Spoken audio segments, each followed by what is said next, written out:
চলুন আজ আমরা জানি ভারতের অপরাধ জগতের সবচেয়ে কুখ্যাত নামগুলোর একটির উত্থানের গল্প দাউদ ইব্রাহিম কিভাবে একজন সাধারণ পুলিশ কনস্টেবলের ছেলে মুম্বাইয়ের আন্ডারওয়ার্ল্ডের বেতাজ বাদশা হয়ে উঠল। ব্যাপারটা বেশ অদ্ভুত, তাই না? একদিকে একজন সৎ নিষ্ঠাবান পুলিশ হেড কনস্টেবল বাবা, আর অন্যদিকে তার ছেলে যে কিনা স্বপ্ন দেখছে অপরাধ জগতের ডন হওয়ার। ৭০-এর দশকের মুম্বাই ছিল ঠিক এমনই এক জায়গা যেখানে স্থানীয় গ্যাংস্টারদের ক্ষমতা, তাদের দাপট এক তরুণ দাউদকে যেন চুম্বকের মতো টানছিল।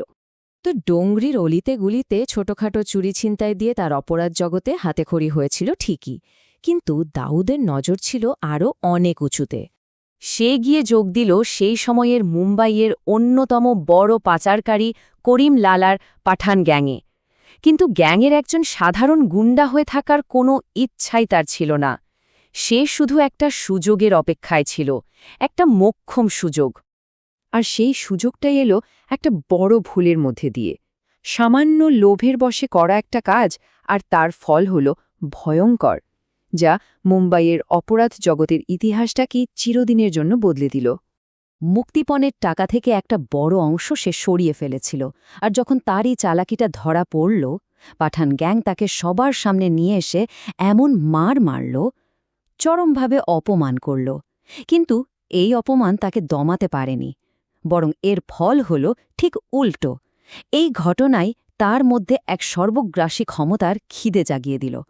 শোনা যায় সেই রাতেই রাস্তার ধারে মার খেয়ে পড়ে থাকতে থাকতে দাউদ ঠিক করে নিয়েছিল সে আর কারও অধীনে কাজ করবে না। সে নিজের গ্যাং বানাবে, নিজের সাম্রাজ্য। আর এভাবেই জন্ম হল ডি কোম্পানির। তার ভাই সাবের, ইকবাল, আনিস আর নুরাকে নিয়ে তৈরি হল এক নতুন দল, যারা মুম্বাইয়ের পুরনো মাফিয়াদের সরাসরি চ্যালেঞ্জ ছুড়ে দিতে তৈরি ছিল।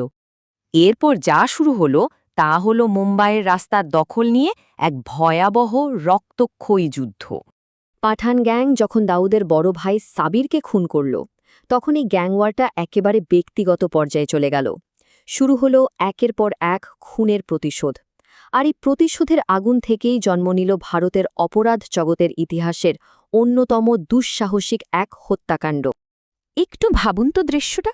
৬ সেপ্টেম্বর 1983, লোকে লোকারণ্য মুম্বাই সেশনস কোর্ট, কড়া পুলিশি পাহারা। আর সেখানেই দাউদ তার সবচেয়ে বড় প্রতিশোধটা নেওয়ার ছক কষেছিল, এমন এক জায়গায় যা কেউ কল্পনাও করতে পারেনি। একদম সাদামাটা চেহারার এক তরুণ, নাম ডেভিড পারদেসি। সে ধীরে ধীরে সাক্ষীর কাজ করার দিকে এগিয়ে গেল। তারপর শান্ত গলায় বলল সেই হিমশীতল কথাটা, দাউদ ভাই শেষ সালাম পাঠিয়েছেন। আর ঠিক তারপরেই গর্জে উঠল তার হাতের রিভলভার। বিচারক, পুলিশ, আইনজীবী সবার চোখের সামনে খুন হয়ে গেল আমিরজাদা। বার্তাটা খুব স্পষ্ট ছিল। দাউদ বুঝিয়ে দিয়েছিল সে আর শুধুমাত্র একজন গ্যাংস্টার নয়, সে এমন এক শক্তি যে সিস্টেমের ভেতরে ঢুকেও আঘাত হানতে পারে।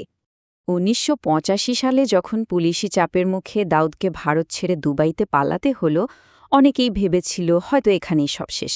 কিন্তু আসলে দুবাইতে গিয়েই সে তার অপরাধ সাম্রাজ্যকে এক অন্য মাত্রায় নিয়ে গেল। সে হয়ে উঠল এক কর্পোরেট ডন। দুবাইতে বসে সে তার বিশাল নেটওয়ার্ক চালাত, একজন সিইওর মতো। একদিকে যেমন অনুগতদের জন্য ছিল অঢেল সম্পদ, তেমনি বিশ্বাসঘাতকদের জন্য ছিল ভয়ঙ্কর মৃত্যু।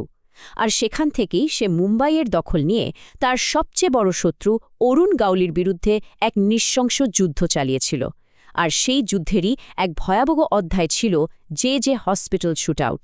একবার ভাবুন, গাউলি গ্যাংয়ের এক সদস্য পুলিশের পাহারায় হাসপাতালের ওয়ার্ডে ভর্তি, আর ডি কোম্পানির শ্যুটাররা AK-47 নিয়ে সোজা সেই ওয়ার্ডে ঢুকে তাকে খুন করে দিল।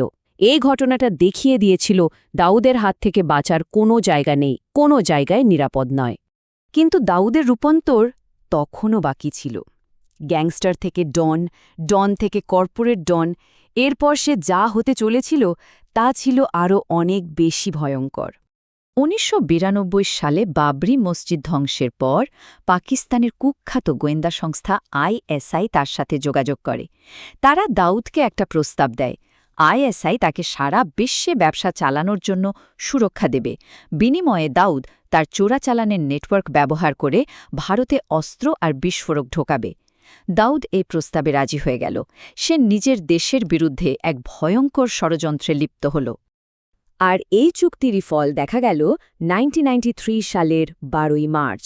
একটার পর একটা মোট 12টা শক্তিশালী বোমা বিস্ফোরণে কেঁপে উঠল গোটা মুম্বাই শহর।